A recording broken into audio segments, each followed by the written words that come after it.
Greetings, I'm Keith Klein, the host of the VentureFizz podcast, where I interview the most fascinating people in the tech scene.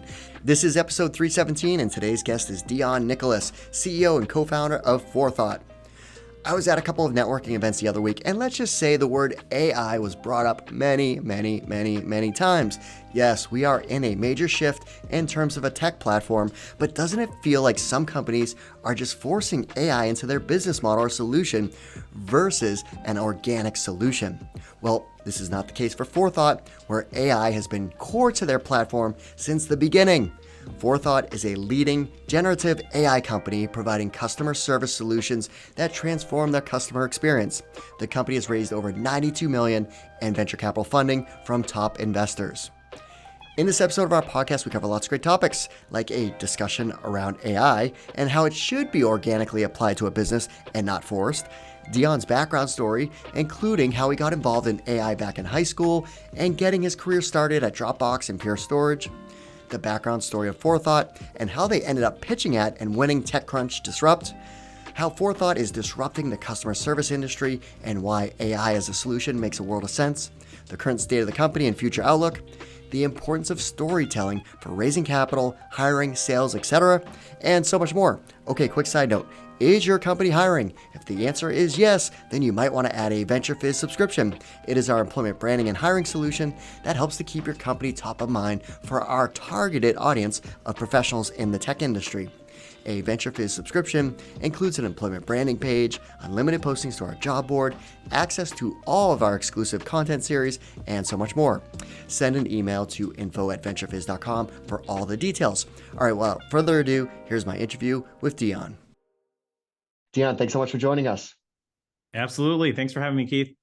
I'm excited to talk to you because you're building a company that is in the perfect use case of this AI wave, and your company's been using AI for a while, and we're going to talk all about Forethought. But before we get into that, I was at a couple networking events last week, and the word AI was used just a few times. To say the I'm least. so every entrepreneur is probably thinking or beating themselves up, like, what is my AI strategy? If I don't have one, I'm going to look like I am out of place, or I'm not, my business is not disruptive enough, or whatever the case may be. So sometimes when there's a wave of technology like this, it can almost seem like it's forced. Like, AI is not a solution for everything. It certainly is going to have tons of use cases, and it is going to be, generation defining tech. Oh, yeah. But what advice would you have for founders that are in this paradigm where they feel almost like pressured to have some type of AI strategy, yet it's probably forced? Agreed. I mean, things happen in hype cycles, right? We saw the same with crypto. Everyone's like, all right, let's do crypto. But the way I think about it actually from first principles, and honestly why I started an AI company almost 6 years ago now, is that AI is a tool like any other tool. You can almost think about it like a new form of programming language, right? Like, when Python was launched, or you can think of it as this new platform like mobile or the cloud. And I actually think there's actually a lot of parallels with the cloud, with what AWS and Azure are doing and stuff like that. And so if you think about these in terms of analogies, right? Like when mobile came out or when the cloud came out, people weren't thinking, oh my gosh, I need to go start a cloud company, and that's the basis of my business model. You're not going to get funding just for being in the cloud or being SaaS.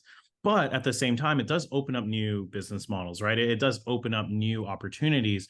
And so fundamentally, I think people should be doing two things. One, trying the technology out, playing with it, right? Like getting on, whether it's, OpenAI's playground, starting to think about what's possible, because the tools are different.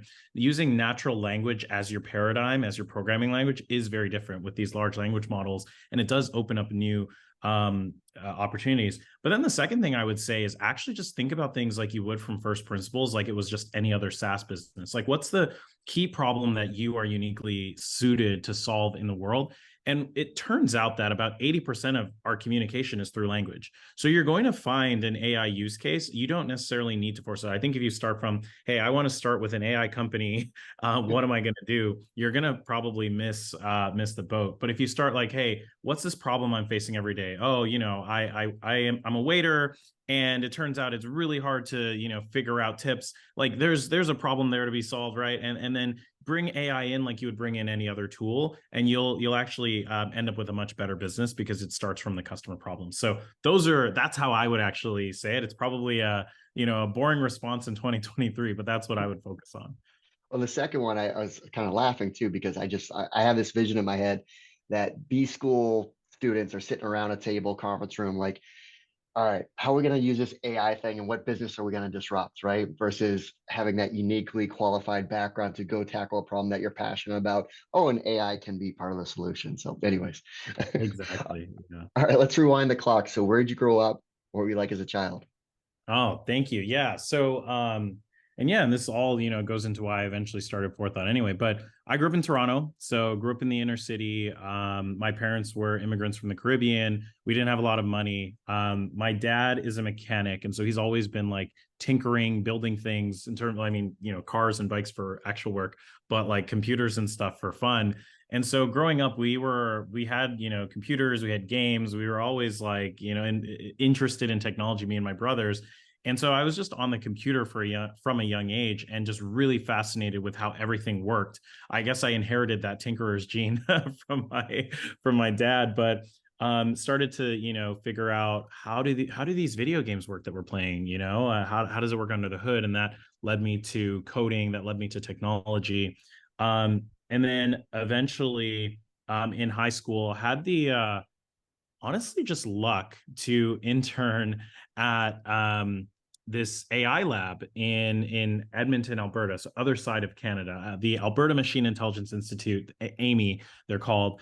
And that's where I actually started learning about AI for the first time. So imagine like And being, this is in high school. this is literally in high school. Yeah. Wow. Okay. Yeah, I was super fascinated with technology, super fascinated with computers, and I luckily heard about this random internship they were offering. It was like a paid internship for high school kids to come hang out with AI people and write code and I don't know, like get coffees. But but that being said, it was really cool, and so I got since high school got exposed to a lot of the technologies that nowadays are like kind of the cutting edge. At the time, it was all just research projects.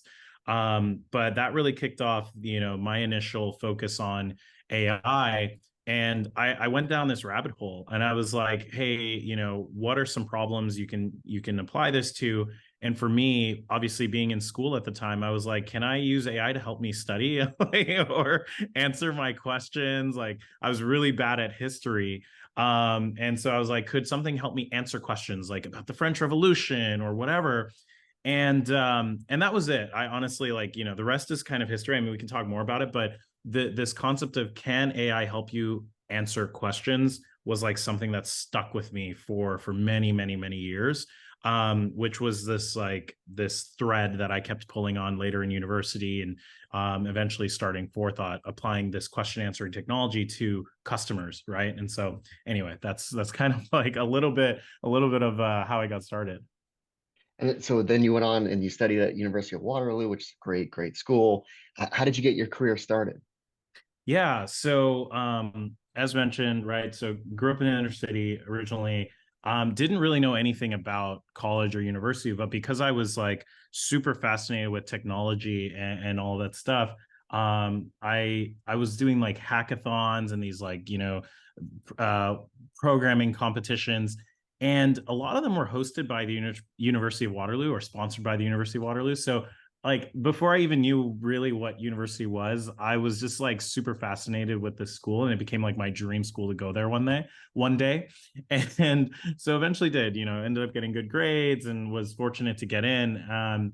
So went to school in Waterloo, and little known secret, like it's like a one of those weird open secrets about Silicon Valley is that like Waterloo just ships a ton of technical talent to Silicon Valley, right? And I'm here going to this school. I don't even really know what Silicon Valley is. I thought it was like a physical bowl with Microsoft sitting in the middle. Like that was like my image of Silicon Valley. But I'm surrounded by all of these really talented engineering students and friends in my class and others, and there's this really strong co-op program. So tech companies are recruiting on campus.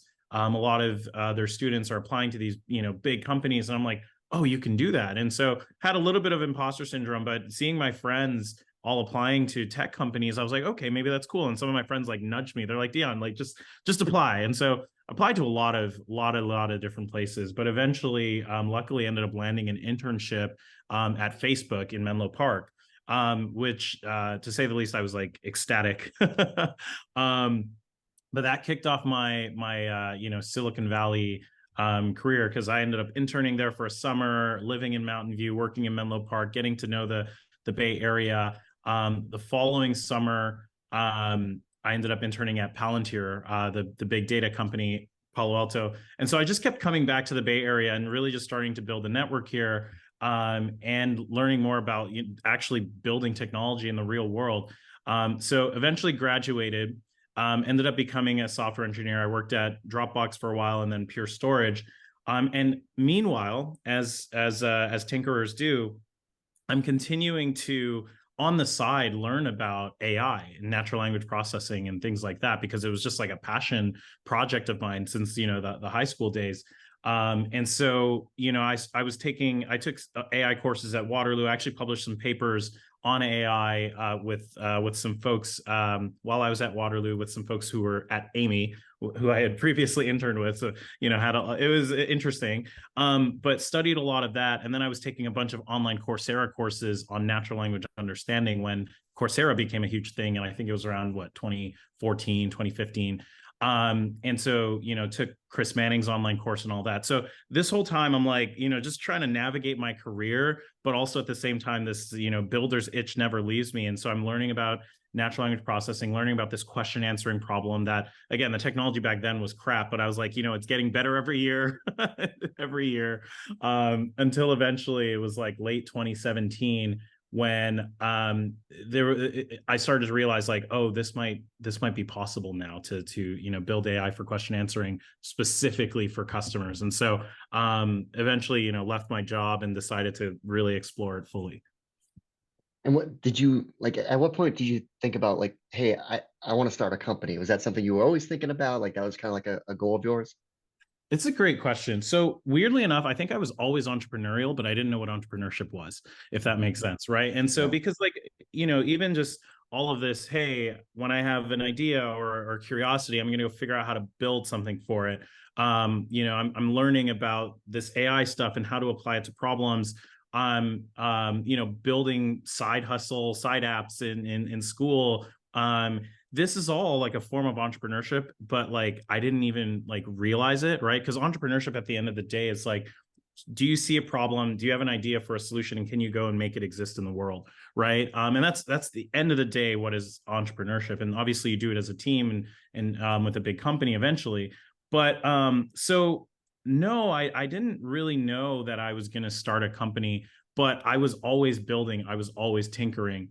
And it was at some point, I guess, 2017, when I was, building apps. I had built a bunch of stuff, some AI ideas. I had built like an AI powered personal tutor because I was thinking about the education concept. I had, because of my experience at Facebook, I had built something completely unrelated, like a video version of Instagram, which I guess you can say was like an early TikTok. Like all these little things I was constantly building. And eventually I started sharing more of my ideas with folks in the entrepreneurship community. So ended up connecting with entrepreneurs in the Bay Area, ended up meeting, like, for example, like a partner at Y Combinator, and sharing some ideas and some of my enthusiasms. And so more and more of these people were like, Deon, are you going to start a company around this? Right? like, are you going to go raise money? And I was like, wait, how do you, like, you can do that? Like, what is this whole thing? And so I think by like osmosis, I started getting into the entrepreneurship world. And so then at some point the switch flipped, and I was like, oh shoot, I'm going to start a company. Like I can do that. Like this is something that is possible. And then the question became what? So then I spent like a few months just kind of like thinking about what is the core problem, what's that one nagging problem that's never left me, and it always came back to AI question answering. And as I had, built more and kind of built more of a career in the world, realizing throughout my experiences at all these companies that customer question answering was going to be like the most important industry you could apply it to. And so I kind of got lucky in that, the technology I was passionate about, getting plugged into the entrepreneurship world, and then recognizing kind of customer support and customer service is like, that is going to be the first place where this, this technology can be applied. And so, yeah, I guess it was a convergence of a lot of things, but then I eventually got the conviction in myself, in the idea, and in the timing to go and launch what became Forethought. And how did you meet your co-founder? Yeah, so my co-founder, Sammy Ghosh, is our CTO. We actually met as interns at Palantir. So my that second summer when I was back in the Bay Area, working on data products for Palantir, Sammy and I, we stayed in the same kind of like intern housing area. So we bonded over AI because we both were like interested in it as like a kind of a side hustle, so to speak, and basketball. If you ever talk to Sammy, he's a huge Kobe Bryant fan. So we would shoot hoops, hang out, but also just like bounce product ideas off each other because like we both kind of had that like entrepreneurial kind of energy. So met him. We both kind of went our separate ways over the subsequent, call it 4 or so years before eventually reconverging when starting Forethought. I started first. He was working at LinkedIn, and then eventually kind of pulled him out, so to speak, to start the company with me. So that's been fun, and he's just like probably one, like he might actually be the smartest person I know. I probably shouldn't say that on a podcast; it'll go to his head, but I'm just kidding. But yeah, so it's been a great journey, and many more years to come. All right, so oftentimes companies come out with an idea and there's an evolution to eventually what it ends up becoming. So you painted an idea that this is, the original idea is pretty core to what it is today, or did it go through lots of evolution to where it is today? That's a great question. I think it's evolved, and yes and no, like in so many ways. So there's always the kernel of a few things, right? In the early days, I would say we were probably more broad, and then we focused in, and then over time, actually, we're gonna achieve the same vision anyway, to say the least. So, like, what I mean by that was we always came from this focus of, look, the data is going to be key, AI is going to be key, and question answering is going to be key. We knew, like, long term, that we're going to apply this to kind of every single customer use case. So customer service, eventually like marketing, sales, like there are all these different customer touch points where having this AI powered agent can actually generate value, right? And so that's kind of a broad like use case, right? And we knew we wanted to start in customer service first, but like there's always this vision of like once you have this data platform and once you have the AI and the model, it's actually not that big of a leap to then go and build for these other use cases. And even today, we actually still pitch that, like for example, when we're fundraising, because like Salesforce, for example, is the perfect example of this. They started with Sales Cloud, which was like a system of record for salespeople. Now, eventually, they launched Service Cloud, which is now an even bigger billion-dollar business, Marketing Cloud, and so on. So they have these different like clouds for the different use cases, and we think of ourselves as like eventually we're going to be the AI for each of these use cases, right? Like kind of the next generation Salesforce, so to speak. And so when we actually started, though, when we first built, we started by building out the AI and the platform. And while customer service was a use case, we were expecting it to be like one of many, right? And then you realize that like you got to go extremely deep and understand and know your customer, obsess over your customer in a single vertical before you can build the platform.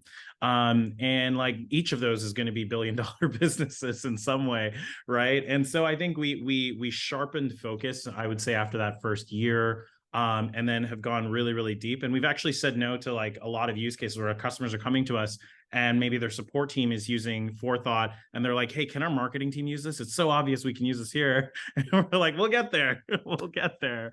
Don't worry. But being able to focus has been, I think, the key. So I wouldn't say pivots, but a lot of just like, redirecting of energy, so to speak. Because I mean, to solve the problem you're solving, like you said, it could be a standalone multi-billion-dollar business. It's a difficult problem because self-service isn't new, right? There's chatbots, but they're not really that sophisticated, and the user experience isn't always that great. It's just a decision tree, right? Where it's like Exactly. route someone down a path of Yeah, it's basically like it's like the best analogy is actually over phone because everyone gets it when they're like press 1 for billing, press 2 for support. right. Okay, great. Yeah. Press 3 like that's what chatbots are in digital form, except you don't have just 9 buttons, you have text.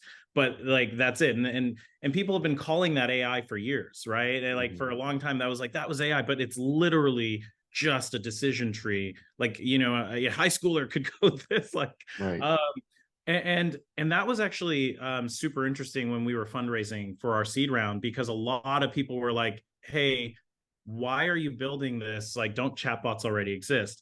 And it was actually really hard to articulate, like, no, but those are just decision trees. Like AI has not even cracked the surface here, and you could actually get a ton of alpha by applying this new technology, which we were calling natural language understanding and natural language generation at the time because you can have AI that can learn from data. It can be a little bit more natural. It can figure things out. It can answer questions. And you don't have to hard code any of these. Like these are actually completely different paradigms. And it took like so many iterations of just me figuring out how to pitch this to explain that to VCs. Early customers got it because we actually had a demo that showed like, hey, give us one of your help center articles. And within an instant, this AI is going to be able to respond to questions based on it, like a real human. Way more rudimentary than what GPT is today, but like those were the initial kernels. So customers got it, investors didn't. So it was like this interesting mishmash. And we eventually decided, you know what, the customer's right. If the problem hasn't been solved yet, we're going in. And that was literally like what gave us conviction to like keep building. And then eventually we did raise money and all of that. But yeah, that's something to keep in mind. And one thing that I thought was awesome because I got to watch the video was you were selected to pitch at TechCrunch Disrupt, and you guys won. And this is 2018. So how did you even get like that opportunity to pitch? And then what was that experience like? Oh, that was honestly so focusing, so much fun, and just gratifying in so many different ways. So we applied to TechCrunch Disrupt originally. What's helpful is when you have like we had already raised money, so we had already raised like a seed round from K9 Ventures, Village Global, and a bunch of strong angels. And I think that helped in our application because they could see, who are your investors? Oh, like we respect these investors and stuff like that. So having having a little bit of that credibility early on I honestly think that was what got us into TechCrunch Disrupt. I mean, and of course our great vision, and I hear the CEO of Forethought's a great guy, but like just that was probably what got us over the edge. And then once we got in, though, it was such a cool experience because, well, it was like this interesting duality because we knew we had gotten in. So this was like May of 2018. I still remember these like dates, but it was like May of 2018 when we learned we had gotten into TechCrunch Disrupt and that we were going to launch in that September. So I don't know, 4 months later, whatever, 5 months later. And but we knew like we were so early at that time. Like we barely had a product. I think we had like one pilot customer up and running at the time. We were still figuring out the models and then what the user interface would be. Like everything was really nebulous despite getting into TechCrunch Disrupt. And it's fine because Disrupt is supposed to be your launch day. So you should have something, it's kind of like, YC demo day type thing. You should have something ready to launch at that point.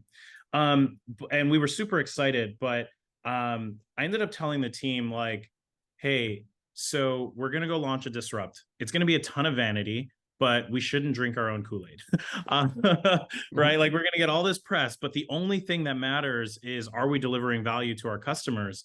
And so we told ourselves, we're not going to get up on stage and launch unless we have 5 pilot customers that we can put their logo on the slide. That was like the one slide we wanted to build everything around, because that was like the only thing that mattered.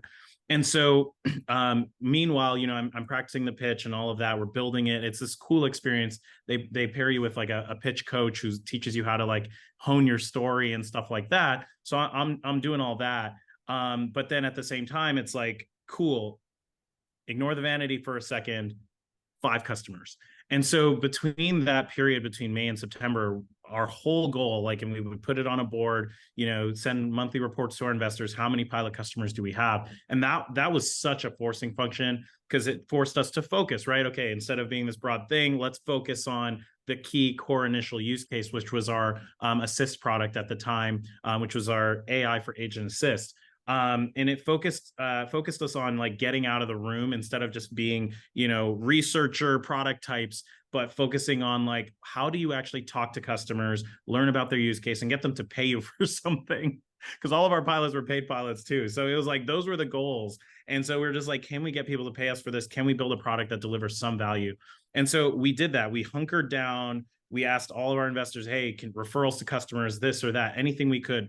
We ended up launching, and that slide had 7 logos on it. And so I was so proud of just like being able to like get that milestone. And then that focus for the team, plus being able to knock out this vision pitch of like, hey, AI is going to be the future. If you can take the data, embed it into this workflow, first customer service, and then eventually beyond, there is something big here. And so like the combination of that made us look like way, I guess, further ahead than many of the other companies that were launching, way more buttoned up. And then there's also Q&A and everything. And Sammy and I had like, just went back and forth and prepped for that. And so like, it felt like this really momentous moment of just sheer preparation. And then it went really well. We were fortunate enough to win. And then very shortly after that, Silicon Valley investors came knocking on our door, and we ended up raising a Series A. So it's really cool. But I think those underlying lessons are actually the more important part. All right, so let's fast forward to today. So was it 1 year ago, just about, when ChatGPT launched, right? So that was about a year ago. So like, what did that moment mean for the industry and your business? Because I'm sure you were obviously successful as a company, you had great technology, but all of a sudden ChatGPT surfaces and the whole world is just like, what is this, and what is going on? Yeah. AI is here. Right. Let's see. So I would say 3 things simultaneously, some good, some bad, all happened at once. So for context, we'd been leveraging a combination of our own models, as well as like we leveraged GPT-2 since 2019, right? And so, internally, this felt like another next increment of the technology. And we've been seeing like every single year since 2017, there was actually a subtle breakthrough in technology, right? Like the transformers were announced by Google, and then BERT, which became this like really powerful transformer model that could, achieve roughly human level cognition, not on generative stuff, but on analytical stuff. And then, GPT-1, GPT-2, so on and so forth. So a few things happened all at once, which was, the first was that suddenly the demand went through the roof, right? Like everyone and their cat was like, I need AI right now. And everything shifted from us having to like bang down people's doors to explain, hey, here's why what you were using before wasn't AI. This is actual AI. To them being like, oh, everything we were using before wasn't AI. We need it now, So that was interesting. Like in our pipeline from a sales metrics, like everything shot through the roof. And the second thing that happened was that we were finally able to solve a few product problems that we had been researching for a long time. A lot of things. For example, one of our products is triage, right? It's you take in all the data, and then you're able to route tickets to the right agent in the right channel. That takes a ton of data, right? And which is good, which is super powerful.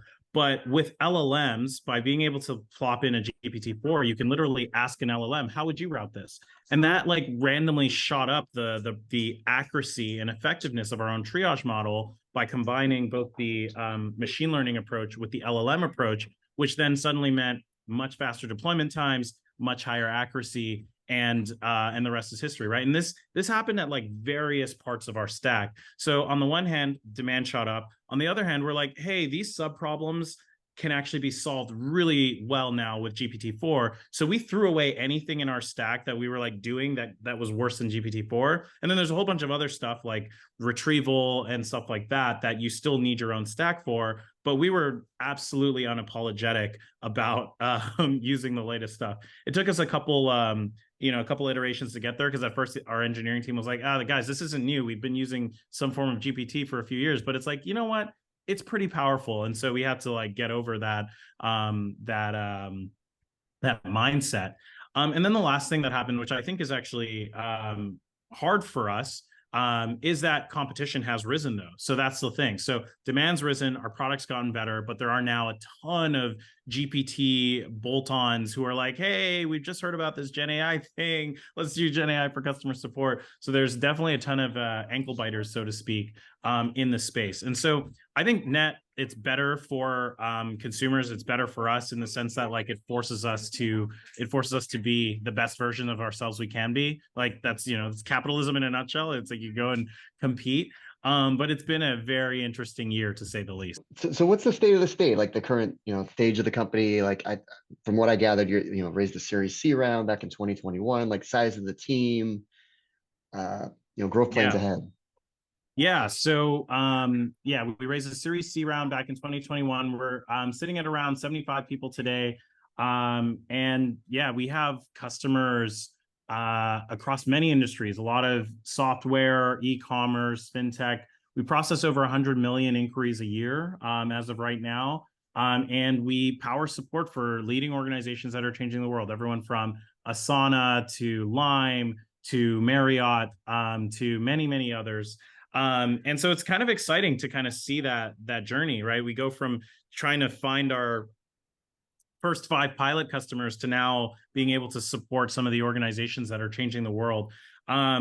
Like many companies, I think in the early days, we were very like growth at all costs. And over the last year and a half, we've definitely shifted to focusing on how do you grow in a way that's efficient, right? And so focusing on solid business fundamentals, focusing on efficiencies, and growth in that sense. But yeah, it's been an interesting journey. I would say like the market, our industry as a whole has seen like 3 or 4 different black swan events, right? Like, and so it's just it's a wild time to be an entrepreneur, but wouldn't trade it. So I'm very excited to be here. Now, I would think, you went deep into the world that you're building your business around, but obviously this is something that could be leveraged across multiple areas like marketing, right? And sales. Like, so do you have that future vision that you're thinking about? Or is it like, what, we just really need to focus on our current knitting? Yeah, I mean, it's a matter of when, not if, is how I would say it, right? And so, we still have a lot to be done in kind of our current space, right? Becoming the generative AI platform of choice for customer support, period, point blank. But at the same time, we do have this long-term vision, right, of being almost like the next Salesforce, but from the AI era. Like, what if Salesforce were born in the AI era? What would it look like? And we hope that that's what Forethought can become. So whether that's in customer service, marketing, sales, IT service management, or HR, as we see as kind of like the big 5 areas, over a long time horizon, I think we can be that company. And it's really a matter of patience, right? You kind of act in years, think in decades is probably how I would think about it, right? And so more to come, but we have plenty ahead of us. All right. As far as working there, what's the day-to-day culture like working at your company? Yeah, so in terms of Forethought culture, I'm super excited and proud of the culture we've built. We have some people, I would say everyone is focused on excellence, focused on being the best version of themselves, focused on creating the best outcome for our customers. We're very customer obsessed, in short, right? Like, as you kind of can tell from the early days, it's always about not just building like the cool trinket or the cool research, but really about focused on what delivers value and delivers impact for our customers. And then at the same time, I would say you kind of have this combination of that with like a strong degree of humility and grit, right? We're always constantly learning, always constantly teaching each other. Good ideas can come from anywhere. And it doesn't matter whether you're the CEO or an intern, right? Like at the end of the day, the goal is to solve the problem for our customers. And so I love that about our culture. Like you can focus on excellence, but there's, just this real deep sense of, hey, we're growing together, we're learning together, and we're gonna, keep going. So if you're an applicant and you're interviewing at your company, like, do you have a favorite interview question that you use that like kind of like gets to the heart of qualifying the person? Oh, I have a few that I throw out. One question that I like, and this was actually I also learned this, but I remember it was on like the Y Combinator application form. But like it's just walk me through what is the thing in your life that you're most proud of achieving, and just tell me that story. Because there's something interesting about that, or variants of this, like what's the hardest thing that you feel like you've accomplished in your life, and tell me about that.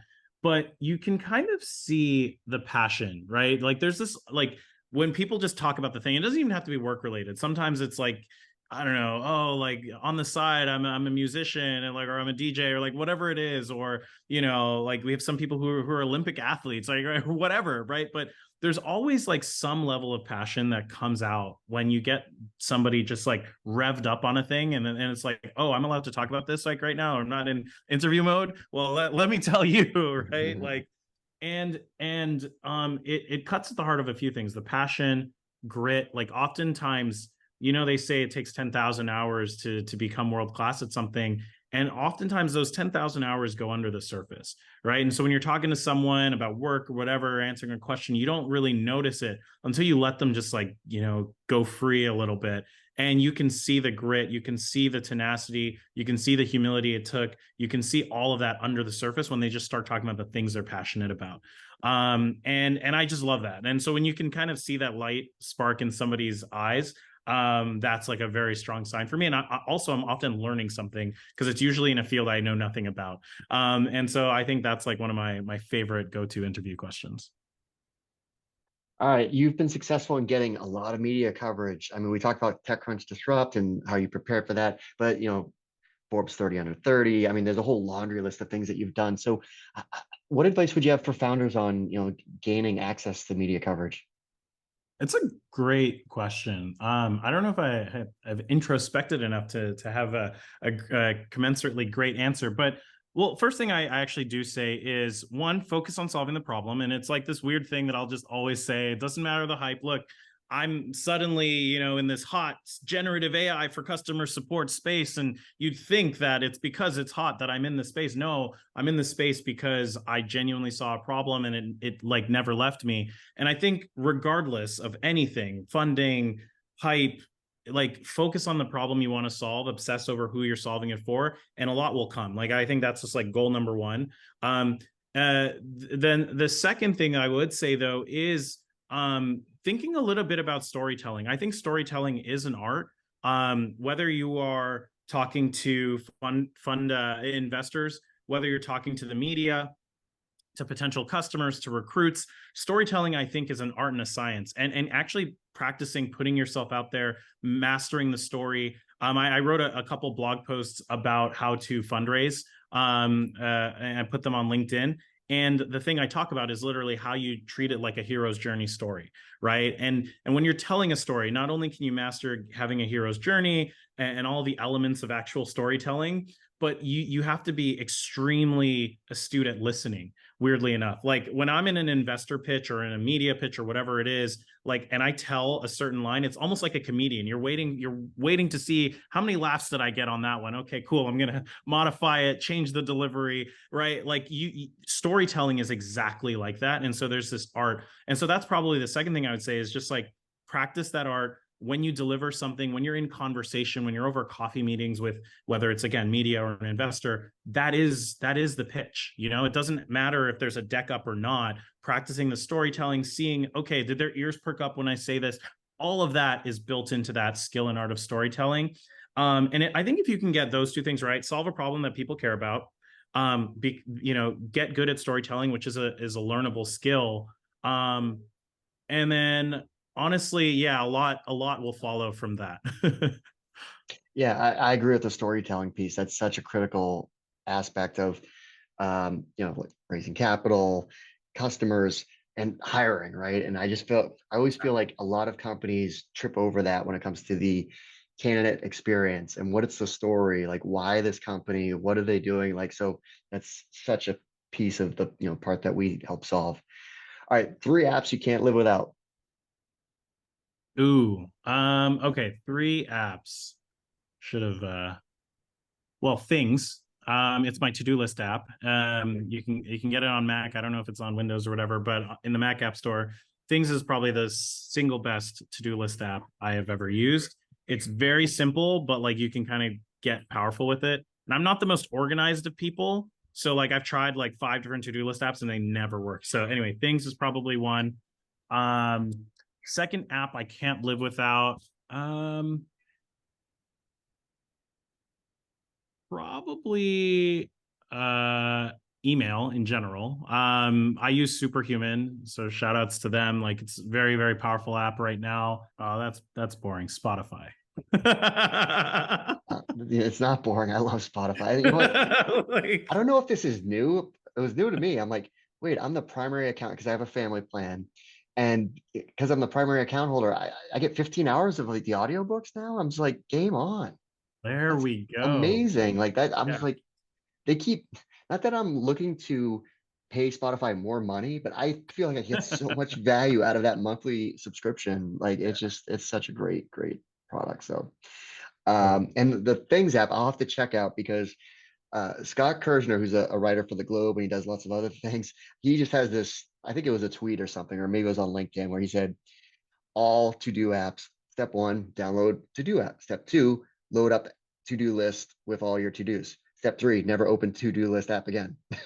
So that's so me, where I've like tried so many and I'm like, great, great intentions, build it out, and yes, never opened it again. So I'll check out Things. That sounds really cool. Yeah, I'm All right. surprised that I'm still using it. I've been using it for years, so it's a testament. All right. Podcast or book recommendation for entrepreneurs. Ooh, oh, I now this I could go in on. First, How I Built This, Guy Raz. It just chronicles a lot of just like companies that you've heard of, and he goes deep on like that early. What did you actually do here? Don't give me the TechCrunch like glossed over idea. What did you actually do? So love that podcast. I used to listen to it like every single day on my commute to and from work when we still had commutes. Book recommendations, a few, depending on your stage. So early on for entrepreneur, lean startup, it was overhyped once upon a time, but the principles are just golden. Hard thing about hard things as you get further along. Um, Thinking Fast and Slow. It's not really an entrepreneurship book. It's actually more of a book on human psychology and decision making, but highly recommend. And then a weird one is The 15 Commitments of Conscious Leadership. I actually find myself recommending that book far too often. But it's like 15 habits. It's all about like EQ. It's how to like get emotionally aware of yourself so that you can make better decisions. Anyway, so those are my book recommendations. Excellent. All right. Outside of work, what do you like to do for fun? I have a family, so love to hang out with my wife and our two kids. I don't know, you may have heard them running around during this session, but so that means lots of playgrounds and 6-year-olds' birthday parties. And then outside of fam, love to play basketball. That's like my one time. It's my only cardio time, really. And then love music. So anything music, listening to it. Like to sing, so I post songs every once in a while just for fun. And I'm learning the piano if that counts. But yeah, so basketball and music are my two like shut off and do nothing and just self-care time, as they call it. Very, very cool. Well, Deon, thanks so much for taking the time to walk us through your background story. Obviously, all the great stuff you and the team are up to at Forethought and all the great advice. Thank you, Keith. So excited to be here. Thank you so much for having me, and have a wonderful one.